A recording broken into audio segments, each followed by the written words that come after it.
Vamos trazer aqui para conversar conosco o professor Rafael Glavan, nesta manhã de segunda-feira, ele que segue em viagem. Alô, Glavan, um abraço, bom dia. Onde anda você, Glavan? Bom dia, Joelson, bom dia, Rafael Bica. Tudo ótimo por aqui. Estou em Teresina, Piauí agora, 32 graus já, cedo. É inverno, né? Inverno e vai ficar mais friozinho aí, né, cara? Mas daqui a pouco esquenta, não te preocupa. Como diz mamãe, leva um casaquinho. Leva um casaquinho, leva um casaquinho. Glavan, como é que tá o giro aí pela região norte do Brasil? Como é que estão as palestras aí agora em Teresina? Bica, Joelson, satisfação falar com todos vocês da H2O. Ontem eu estava refletindo, lembrando de vocês. E engraçado como o rádio nos conecta, como o rádio nos emociona.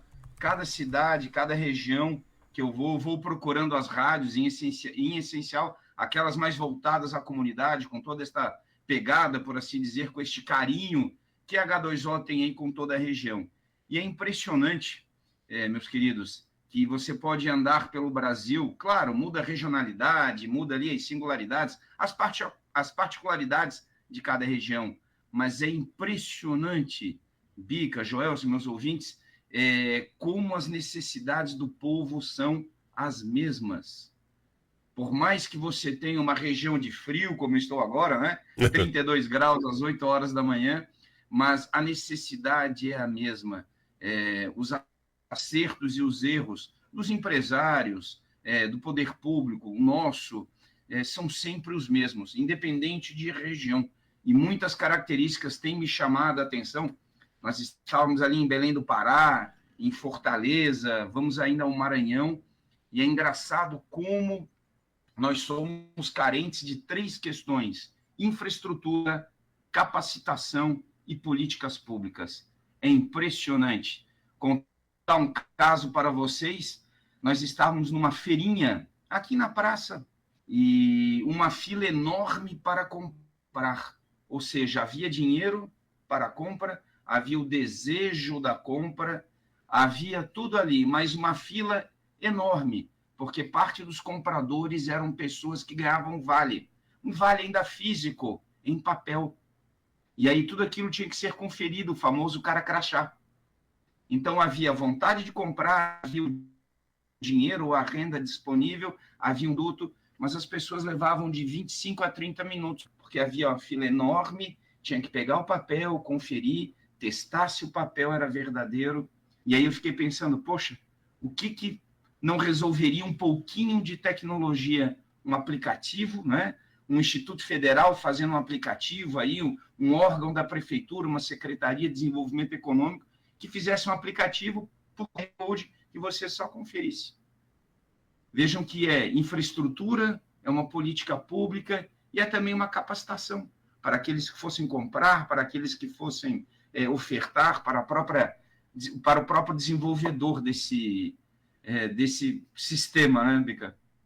É uma coisa meio difícil da gente entender hoje em dia, né? Com tantas possibilidades. Tem gente que ainda não aposta num sisteminha, né? Em algo que possa proporcionar. Aliás, já que tu está aí, não está perto, desculpa, mas bem mais perto do que nós aqui, né? Por exemplo, eu vi o prefeito do Recife, o prefeito João Campos, falando que eles conseguiram fazer um cadastro agora, todo usuário de sistema de saúde do Recife agora tá num cadastro online, Rafa, que ele consegue ver então na hora, que ele senta e veja, por exemplo, quantas pessoas precisam de remédio para diabetes, né? Quais as áreas mais atingidas. Então ele diz, cara, tudo que é fornecido pelo sistema de saúde da cidade agora está uma espécie de uma planilha online. E aí os caras, mas e daí que não era assim antes, era tudo num formulário, e daí que então tu imagina controlar estoque de abastecimento de remédios de posto de saúde sem ter um sistema hoje, ou numa capital como Recife, quer dizer, não tem mais a mínima condição, né? É preciso entender que não custa tão caro, aliás, pelo contrário, vai se pagar rapidinho, né? Perfeitamente. Imagina o custo, Bica, Joel, os queridos ouvintes, o custo de uma compra a mais, medicamentos se estragando. Além do lado financeiro, nós estamos falando de gestão pública, Uhum. a ineficiência do sistema como um todo. né? Nós temos, dentro dos governos, seja municipal, estadual, federal, uma ilha de competência, servidores preparados, concursados.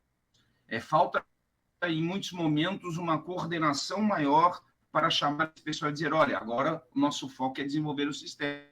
Isso na iniciativa privada, Bica, você sabe muito disso, você analisa o mercado, depois você compra. Isso diminui o risco de compras em alto volume ou abaixo do esperado, diminui o desperdício. Conseguimos reconectar com o Rafael Glavan, parece que agora a conexão está mais bacana. Alô, Glavan, ouve bem aí?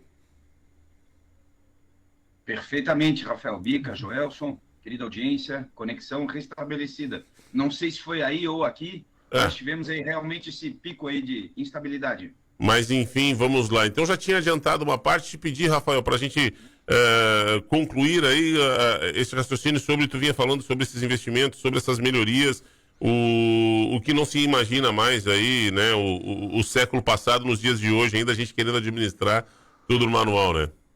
Exatamente. Nós chegamos num momento aí que, independente de visão política, de ideologia, de que lado você está, nós temos que pensar lá na ponta, no cidadão que precisamos realmente nos esforçarmos, enquanto empreendedores, para levarmos a eficiência realmente ao necessitado lá na ponta, a fazer essa virada de chave, essa transformação.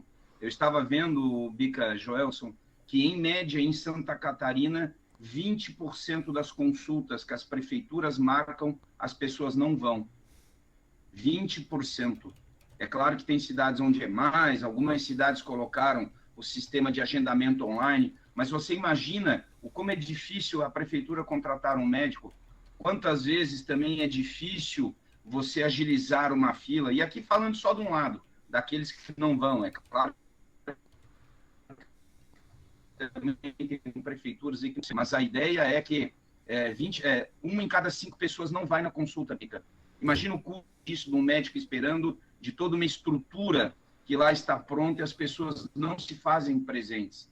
Tal qual o exemplo da feirinha que nós conversamos ali, o quanto nós podemos e devemos evoluir, colocando, não substituindo o ser humano, mas inserindo tecnologia para agilizar os processos.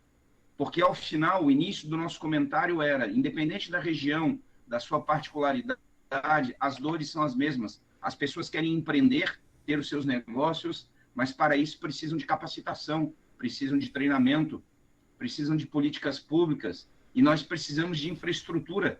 Como é que o pequeno empreendedor, seja em Jaguaruna ou aqui em Teresina, ele vai duplicar ou triplicar a sua produção, se muitas vezes ele vai ter um gargalo para mandar esse produto por causa de uma estrada, se ele não vai conseguir aumentar o volume de vendas por alguma questão ali bancária, tecnológica.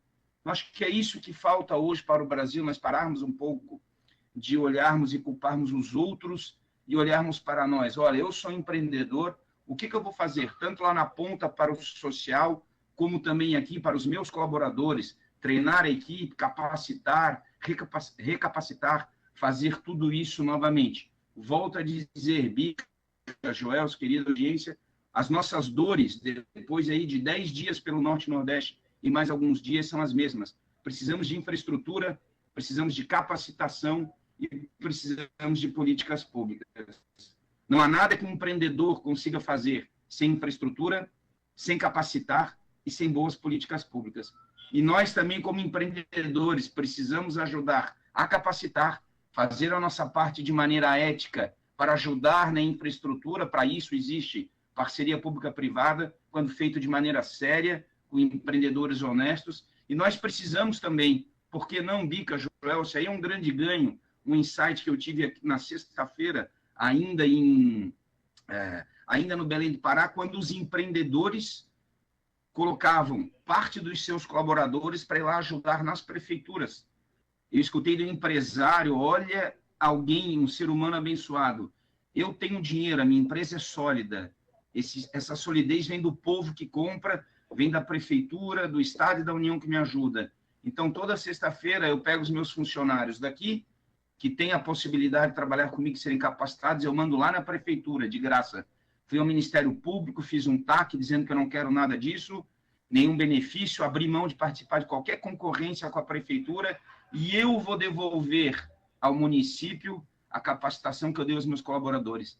Aí os colaboradores desse empreendedor estão lá ajudando a prefeitura. E olha a grandeza, ele abriu mão de participar de qualquer licitação, ele não quer nada em troca, ele só quer o desenvolvimento. Aí sim nós avançaremos. Olha a visão deste homem. É impressionante. Rafa Glavan, brigadaço pela participação. Segunda-feira que vem contamos com o senhor novamente. Isso, essas 2 semanas, semana passada no aeroporto, essa estou aqui no hotel. Segunda-feira que vem quero voltar aí à presencialidade, ter aí o carinho do estúdio. Mas essa seria a grande visão de hoje, gente. Nós somos um só, por favor. Aqui quem fala mais do que o professor Rafael é o cidadão Rafael. É claro que as necessidades são diferentes em cada parte do Brasil, mas as dores são as mesmas. Nós precisamos fazer diferente, precisamos fazer melhor. Um abraço.